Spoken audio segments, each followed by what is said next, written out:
Let's play an NBA game of Believe It or Not with Marcus and Shanae. Marcus, if I were to say neither one seed, the Thunder or the Cavs, are going to make the NBA Finals, you believe it or not?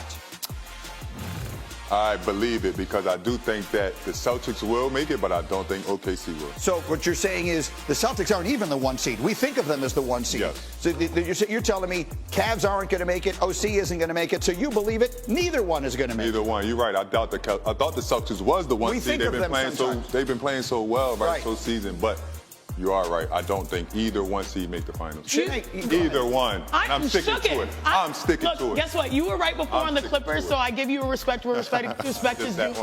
I still think it's OKC's conference. This is the team. SGA, he wakes up and automatically has 30 points, right?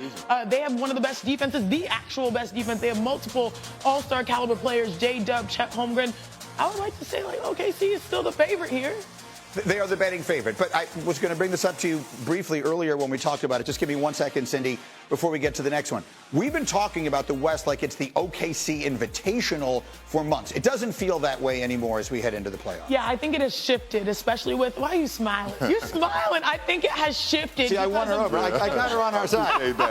It has shifted because a lot of teams are playing better brands of basketball right now. Luka Doncic, LeBron James, and the Lakers, even Ant Edwards and the Minnesota Timberwolves, they're to be feared. You still have Jokic, that is one of the best players that can stuff up stat sheets. So a number of players can impact the West is going to be nuts. And they're young. OKC's young. Yeah. But they're still the favorite. Let me get to the next one here. You ready? You're going to like this one. Okay. If someone were to say, if the Bucks lose in their first round series to Indiana, that's going to be the end of Giannis in Milwaukee. He's going to want out. Do you believe it or not? I definitely believe it, Greeny. I think it's time to start exploring other options. If he does not win, if he goes out in the first round, listen, he's gave Milwaukee their championship. This is a good player. He needs to get to a bigger market. I think he's done. I want to disagree with you, but 2 years ago, a year ago, I was concerned about Giannis because all he wants to do is win championships. But you have to give credit to the Milwaukee Bucks organization because, they switch up their coaches to try to make, him and them happy. They switch up their players, and it's tough that you think Dame Lillard, oh my gosh, when that first happened, this is going to be the team, but it has not worked out that way because we've seen the rise of the Celtics, the rise of the Cleveland Cavaliers. I would not be surprised, but I do think that Giannis is more loyal than people think. Okay, we're going to watch that one play out. Shanae, this one is for you, and I'm particularly proud of this question after what we discussed yesterday. If I were to say LeBron James has to be the best player in the series if the Lakers are going to advance through Minnesota, believe it or not? Not! No. I'm going to say no. He doesn't have to. That's the reason why you got Luka Doncic, because Luka can take a lot of that load. LeBron is 40 years young. He's 40 years young, and if you think about what Luka brings, he brings that ball handling, he brings that natural scoring. You've got Austin Reeves. LeBron is happy. He's a happy camper.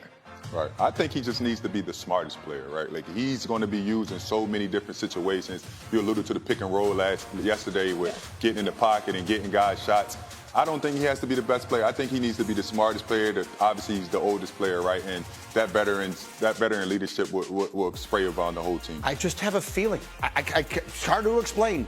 I have a feeling LeBron is ready to have the kind of special postseason, the kind of thing that we wind up talking about forever, the kind of thing that Tom Brady did. He is rested to some degree. I know he had a little bit of an injury at the end of the season and all that sort of thing. Luka takes the weight off of him.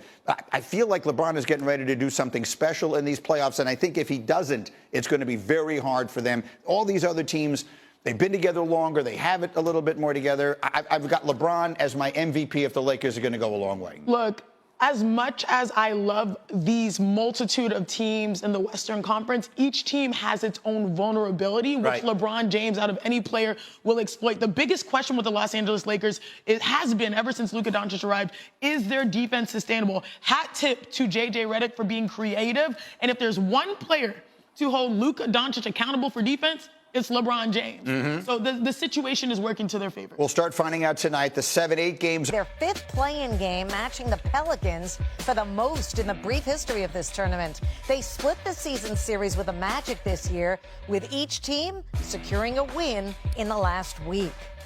How about the Warriors and the Grizzlies? They'll add another chapter to their recent rivalry. Golden State took 3 of 4 this season, but only one of those matchups featured Jimmy Butler, a 9-point win for the Warriors earlier this month. And both teams are playing their fourth play-in game. Memphis is 2-1, while Golden State is winless in 3 tries. That includes an OT home loss against Memphis in 2021 that featured a 35-point duel between Steph Curry and Ja Morant. 3-time NBA champion Udonis Haslem joins us now to discuss Tuesday's play-in. And let's start with this Grizzlies-Warriors confrontation. As everyone knows, not only a lot of history between these two teams, but there's been a lot of change in recent months from both squads. What do you think the key will be for Tuesday's game? Well, first of all, these two teams do not like each other. They've made it very, very clear. But the key to this is Steph and Curry. Obviously, they're 3-1 against Memphis this year, but the one game they did lose, Steph didn't make one field goal. Only had 2 points, and those 2 points were from the free throw line. Also, they didn't have playoff Jimmy Butler in the lineup then, so I think those are 2 keys. On the other end, Ja is going to have to be the Ja Morant from the 2022 playoffs, where he averaged 38 points. He's going to have to get in that paint. He's going to have to dominate that paint. He's going to need some help from Desmond Bane and Triple J over there, but if those guys can get it going, they'll have a chance, but I fully expect Golden State to get this done.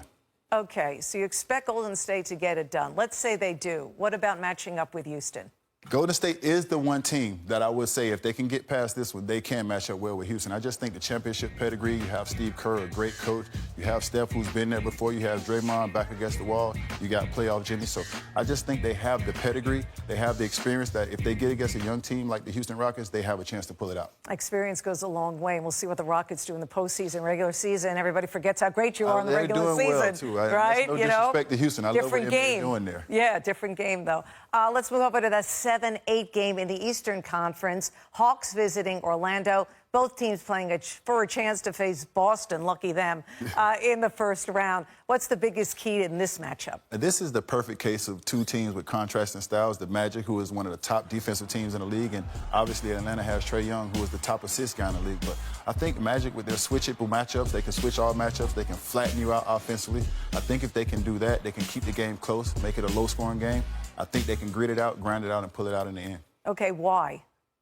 Keep it close. Just keep it close. I think they have switchable matchups. So 1 through 5, they can switch. They can switch everything. The NBA is 60 pick and rolls throughout the game. So if you can eliminate those pick and rolls with switching matchups, you flatten out offense and you make guys just take bad shots, put guys in positions that they're not usually in. And then they face the Celtics. Yeah, but you got one game at a time. One game at a time. Like I said, they have a great defensive team, so just play defense, hang their hat on that. And any team that plays defense, I believe, because I'm a defensive guy, you have a chance to beat anybody. I knew there was a theory to it all. I'm a defensive guy. Okay, Udonis, thanks so much for your insight. We are psyched for the play-in games on Tuesday.